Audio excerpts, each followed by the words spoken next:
Hello দাদা, নমস্কার। আমি হলাম কলকাতার ইউটিউবার, তোমাদের সবার পরিচিত।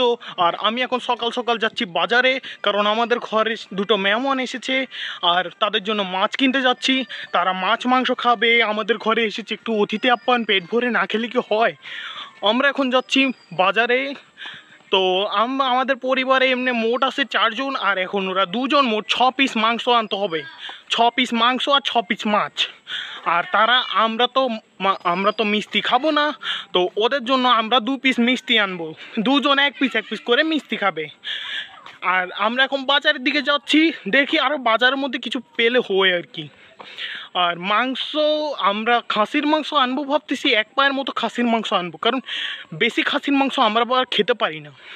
আর বাংলাদেশের ইলিশ মাছ বন্ধ করে দিয়ে কি নিজেকে কি বড় মনে করছিস তোরা? আমরা ইলিশ মাছ খেতে পাই না নাকি? ভাই আসলেই খেতে পারি না, ইলিশ মাছ পাঠাই দে ভাই। আর বাংলাদেশিরা নিজেদেরকে বড় মনে করলো, আমরা কিন্তু মোটেও নিজেদেরকে বড় মনে করি না। ওরা আমাদেরকে কিছু না দিলেও আমরা ওদেরকে কিন্তু দিই।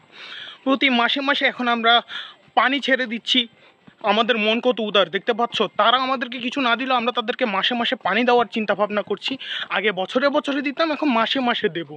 আমাদের মন অনেক উদার, আমরা সব কিছু দিতে রাজি আছি, সব কিছু। আর বাংলাদেশি মানুষরা মনে করে আমরা খাবার দাবার কম খাই, 2 পিস 1 পিস করে নিই, মনে করে আমরা অনেক গরিব। আসলে আমরা মোটেও গরিব না। এই দাঁড়া দাঁড়া দাঁড়া, তোর থেকে আমি 1 বছর আগে 2 টাকা পাই, তুই এখনো পর্যন্ত দেসনি। 2 টাকা না দেওয়ার জন্য তুই কত জায়গায় পালিয়েছিস, 2 টাকা দিসনি। তোর 2 টাকার জন্য আমি কিন্তু এখন হাইকোর্টে যাব, কিন্তু 2 টাকা নিয়ে ছাড়বো। যা বাক, 2 টাকা দিয়ে দিবি তাড়াতাড়ি। সো গাইস, আমরা মোটেও গরিব না, আমরা শুধু টাকা বাঁচাই।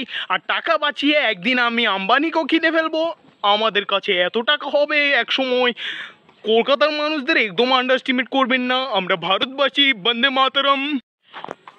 সো গাইস, আজকের ভিডিওটা এ পর্যন্তই। ভালো থাকবেন। আর বাংলাদেশিদেরকে বলে রাখছি, তোমরা আমাদেরকে নিজেদের থেকে বড় মনে করবে না, কারণ তোমরা আসলেই বড়, মনে করার কিছু নেই। Bye bye, tata, and like করে দিও।